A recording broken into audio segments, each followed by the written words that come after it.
Shalom, nama Lelok Tabuni, NIM 210103022, program studi Manajemen Pendidikan Kristen, Fakultas Ilmu Pendidikan Kristen, Institut Agama Kristen Negeri YKN Manado, semester 5, paparkan materi mengenai peran pembelajaran mikrochitin dalam upaya membentuk calon guru. Pembahasan materi: A. Pengertian mikrochitin. B. Tujuan pembelajaran mikrochitin. C. Model pembelajaran mikrochitin. D. Komponen keterampilan dasar mengajar. E. Manfaat pembelajaran mikrochitin. F. Langkah-langkah pembelajaran mikrochitin. Dan G. Pengertian mikrochitin. Penjelasan: A. Pengertian mikrochitin. Pengertian mikrochitin berasal dari dua kata, yaitu mikrochitin berarti kecil, terbatas, dan sempit. Sedangkan chitin yang berarti mengajar. Jadi secara bahasa mikrochitin itu adalah suatu kegiatan mengajar yang dilakukan dengan cara menyederhanakan atau segalanya dikecilkan. Sedangkan menurut Mixkit, mikrochitin adalah menggambarkan sekaligus menjelaskan tentang bagaimana proses mengajar yang mengebankan kemampuan-kemampuan dan keahliannya yang dimiliki oleh seorang guru hingga ia menjadi guru yang potensial. Sementara Mixlit dan Moulton mendeskripsikan bahwa mikrochitin adalah penampilan bagaimana cara seorang guru dalam menentukan berbagai komponen pengajaran dan juga bagian-bagian dalam pengajaran dan prosesnya. Jadi ketika praktik mengajar dapat dilakukan satu persatu yang tujuannya untuk memudahkan proses mengajar.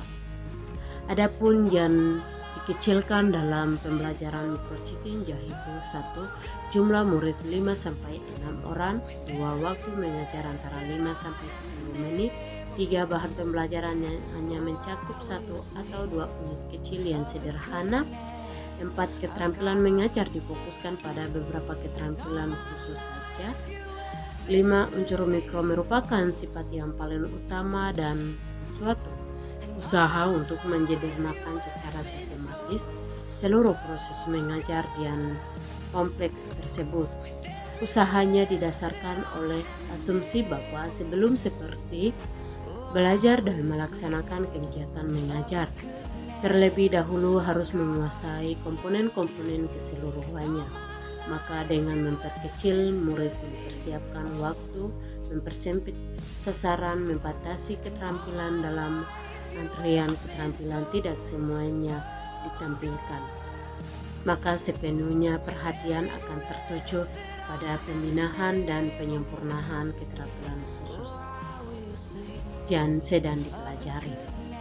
Untuk itu diadakan penampilan ulang sehingga berhasil dengan baik-baiknya. Kemampuan yang sudah dimiliki dalam mikrochitin kemudian ditransfer ataupun dipraktek di depan kelas sebenarnya. Dalam kegiatan ini mahasiswa calon guru selama berlatih praktik mengajar, bentuk penampilan dan keterampilannya selalu dimotorik ke dalam terkontrol oleh para supervisor. Dengan demikian, dalam keadaan kontrolin, proses tersebut dapat diatur menurut kebutuhan secara disesuaikan dengan tujuan yang akan dicapai. Mikrochitin sesungguhnya juga merupakan real kit bagi calon guru, tetapi dilatih dalam kelas laboratorium bukan di depan classroom. Sehingga kegiatan itu bukan lagi real classroom kit. Jadi mikrochitin dilakukan di dalam kelas laboratorium dan mewujudkan yang mikro dan dimaksudkan untuk melatih, membekali serta memperbaiki keterampilan mahasiswa calon guru. B. Tujuan pembelajaran mikrochitin. Latihan praktik mengajar yang dilakukan secara langsung dalam real classroom akan banyak menemui permasalahan-permasalahan baru yang tidak ditemui mahasiswa dalam pembelajaran sehari-hari di kelas. Persoalan dan ergonomitas yang akan ditemui calon guru dalam pembelajaran sesungguhnya tidak akan dapat dipecahkan saat itu juga di depan kelas. Disinilah pentingnya pembelajaran microchitin sebagai proses latihan bagi seorang guru untuk menumbuhkan pengalaman pengajar dan menumbuhkan rasa percaya diri agar mampu berdiri di depan kelas yang sesungguhnya. C. Model pembelajaran microchitin. Pembelajaran microchitin merupakan bentuk pengajaran yang sederhana dalam kelas dengan waktu dan siswa yang terbatas. Konsep pembelajaran microchitin dilandasi oleh beberapa pokok pikiran antara lain. 1. Pengajaran yang nyata, artinya pembelajaran dilaksanakan dalam bentuk yang nyata tetapi dalam bentuk mini. 2. Latihan terpusat pada keterampilan mengajar. 3. Mempergunakan informasi dan pengetahuan tentang tingkat belajar siswa sebagai umpan balik terhadap kemampuan calon guru. 4. Pengajaran dilaksanakan bagi siswa dengan latar belakang yang berbeda dan berdasarkan pada kemampuan intelektual usia tertentu. 5. Pengontrol secara ketat terhadap lingkungan mengajar yang dilaksanakan dalam laboratorium microchitin. 6. Pengadaan longitudinal untuk memudahkan calon guru mempelajari keterampilan mengajar. D. Komponen keterampilan dasar mengajar. Sistem pengajaran kelas telah mendudukan guru pada suatu tempat yang sangat penting karena guru yang memulai dan mengakhiri proses pembelajaran. Berbagai peranan guru yang dibutuhkan keterampilan-keterampilan dalam mengajar. Sebagai penguasaan keterampilan dasar mengajar, microchitin menjadi salah satu persyaratan utama dalam proses pembelajaran. F. Manfaat pembelajaran microchitin. Microchitin merupakan latih untuk mempersiapkan seorang guru yang profesional dalam mengajar, dan ini sangat bermanfaat bagi calon guru. Ada beberapa manfaat yang diperoleh calon guru melalui latihan mengajar dalam pembelajaran microchitin, antara lain: 1. Mengembangkan keterampilan dasar mengajar guru. 2. Guru dapat mempraktikkan cara mengajar yang baik dan sesuai dengan materi yang diajarkan.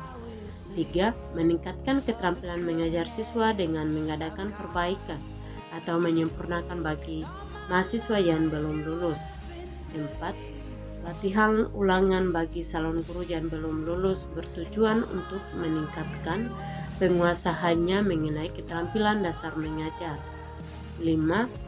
Memusatkan perhatian calon guru sehingga pembelajaran terarah dan bersifat objektif. 6. Menuntut calon guru untuk mengembangkan pola observasi yang sudah teratur dengan baik dan objektif. 7. Menciptakan situasi pembelajaran yang efektif dan efisien sehingga calon guru dapat memanfaatkan waktu dengan baik dan tepat. G. Langkah-langkah pembelajaran microchitin.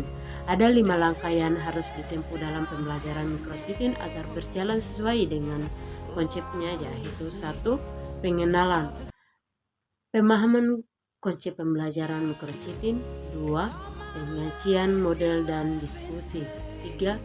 Perencanaan atau persiapan pengajar. 4. Praktik mengajar.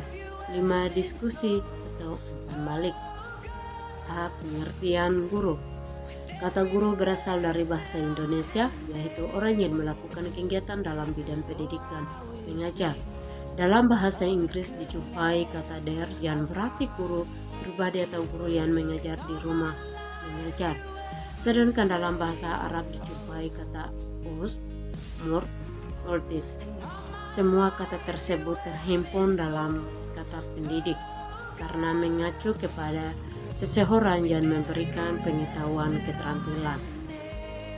Kesimpulan dari materi bahwa salah satu faktor utama yang menentukan mutu pendidikan adalah guru. Guru memiliki peranan yang sangat penting dalam menciptakan kualitas sumber daya manusia. Guru berhadapan langsung dengan para peserta didik di kelas melalui proses belajar mengajar.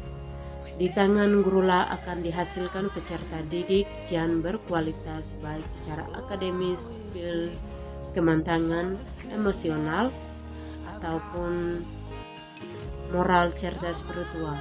Dengan demikian, akan dihasilkan generasi yang siap hidup dengan tantangan. Oleh karena itu diperlukan sosok guru yang mempunyai kualifikasi, kompetensi, dan dedikasi yang tinggi dalam menjalankan tugas profesionalnya. Guru merupakan penentu dalam keberhasilan pembelajaran, karena fungsi utama ialah mencapai pengelola, melaksanakan, dan mengevaluasi pembelajaran. Untuk itu guru harus mengetahui apa-apa saja yang berhubungan dengan profesi ini. Sekian dan terima kasih. Tuhan Yesus memberkati. Shalom.